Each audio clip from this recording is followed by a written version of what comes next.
Hello everyone, welcome back to Mangoman Bangladesh. Viewers, মেকে নিয়ে চলে আসলাম আপনাদের জন্য বিভিন্ন স্বাদের সমাহার নিয়ে এসেছি দিল্লি ম্যাঙ্গো ফেস্টিভ্যাল থেকে। একের পর এক আপনাদের রিভিউ দিয়ে যাচ্ছি। এই আমগুলো যদিও আমার বাগানের না, তবে এই আমগুলো সম্পর্কে আমি অনেক শুনেছি, অনেক ফেসবুকের পোস্টে দেখেছি বিভিন্ন জায়গায়। দিল্লি থেকে কেনা এই আমগুলোর স্বাদ কেমন আপনাদের দেখাবো, এবং একই সাথে আপনারা কিন্তু ব্রিক্সের যে মিষ্টতার রিপোর্টটা এটাও পেয়ে যাবেন। তো আজকে আপনাদের জন্য নিয়ে এসেছি বড় বড় দুটো আম। একটির নাম হচ্ছে, ওই যে দেখুন আপনারা, হাতি ঝুল। এটার নাম হচ্ছে হাতি ঝুল। তো হাতি ঝুলটা ওই হাতির সুরের মতো দেখায়, এই যে এই সাইডটা পুরো হাতির সুরের মতো, সামনে দিয়ে হাতির সুরটা যেমন থাকে, তো এই জন্য এটার নাম দিয়েছে হাতি ঝুল। তো এটা শুনেছি ভালো, টেস্ট করে দেখব। আরেকটা আকর্ষণীয় আম যেটার নাম বাদশা পছন্দ, এই বাদশা পছন্দটাও আমরা আজকে রিভিউ করব। অনেকগুলো আমি নিয়ে এসেছি বিভিন্ন ভ্যারাইটির, তবে আম আনার সময়ে কিছু ওই ট্রাভেলিংয়ের কিছু আম নষ্ট হয়েছে, তবে এই দুটো আম আমার কাছে মনে হয়েছে যথেষ্ট ভালো আছে। তো আমরা টেস্ট করে দেখব এবং আপনাদের জানাবো। যদিও এটার ক্যারেক্টারিস্টিক্স এবং অন্যান্য কোনো কিছু আপনাদের ইনফরমেশন দিতে পারবো না, যেহেতু এটা আমি গ্রো করছি না। তবে স্বাদ সম্পর্কে নিশ্চিত আপনাদের রিপোর্টটা দিব, যে এটার ফ্লেভার কেমন, এটার মিষ্টতা কেমন, এটা কি শুধুই মিষ্টি না টক মিষ্টি। চলুন ভিউয়ার্স, দেরি না করে শুরু করা যাক।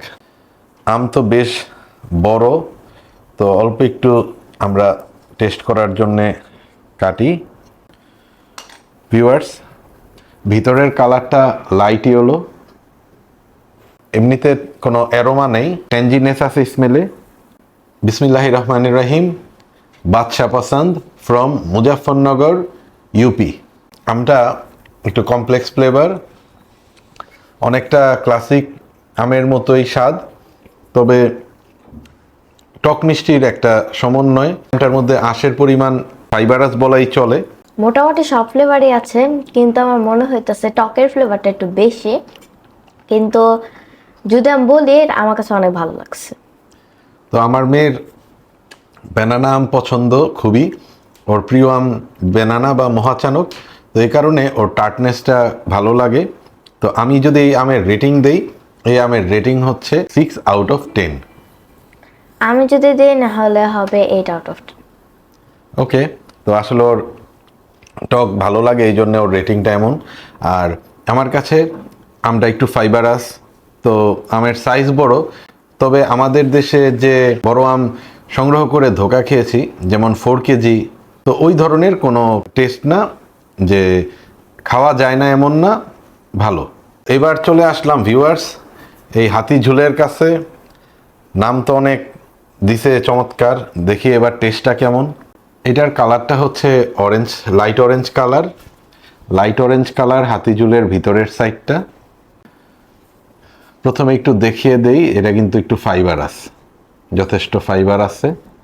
তো স্বাদ নিয়ে এবার বলছি আপনাদের কেমন।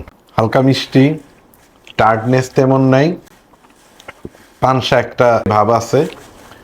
তো বাদশা পছন্দের মধ্যে যে একটু টার্টনেস বেশি থাকলেও হাতিঝুলের চেয়ে আমার কাছে বাদশা পছন্দের স্বাদটাই ভালো লাগছে। হাতিঝুলে কোনো কমপ্লেক্সিটি নাই, কোনো স্পাইসিনেস নেই, ফ্লেশটা ফাইবারাস, টেক্সচারটা ততটাই স্মুথ না। যদি আমি এটা রেটিং করি, আমার কাছে 5/10। এটা আমার কাছেও হালকা হালকা একটু পাঞ্চ ভাব লাগছে। আর এটার আমার কাছে হালকা একটু মিষ্টি লাগছে, এছাড়া আমার কাছে কোনো ফ্লেভার মনে হইতেছে না আছে। আমার যদি রেটিং দেই, আমারও 5/10। আপনারা কিন্তু আগে থেকে এই স্বাদ সম্পর্কে জেনে আপনারা বুঝতে পারবেন যে কোন জাতটা আপনার জন্য গ্রো করা প্রয়োজন, কোনটা আপনি পছন্দ করেন। রিভিউগুলো দেখে এই আমগুলো আপনারা গ্রো করতে পারবেন। এই জন্যে অবশ্যই ম্যাঙ্গোম্যান বাংলাদেশকে সাবস্ক্রাইব করে রাখতে হবে, তা না হলে গুরুত্বপূর্ণ এই তথ্যগুলো মিস করে যাবেন। নিজের বাগানকে নিজের মতো করে নিজের চাহিদা অনুযায়ী সাজানোর এই সুযোগটি হাতছাড়া হয়ে যাবে। ফ্লোরিডা ফার্ম বিডি থেকে ম্যাঙ্গোম্যান বাংলাদেশের গ্রো করা সবগুলো চারা আপনারা সংগ্রহ করতে পারবেন। এবার হাতির ঝুল এবং বাদশা পছন্দের ব্রিক্সটা নেয়ার পালা। 17.4 যেটা বলেছিলাম টক মিষ্টির একটা সমন্বয়। তো স্টিল বাচ্চা পছন্দ, কিন্তু হাতিঝুল থেকে আমার কাছে ভালো লেগেছে। তো এবার হাতিঝুলের দেখি কি অবস্থা।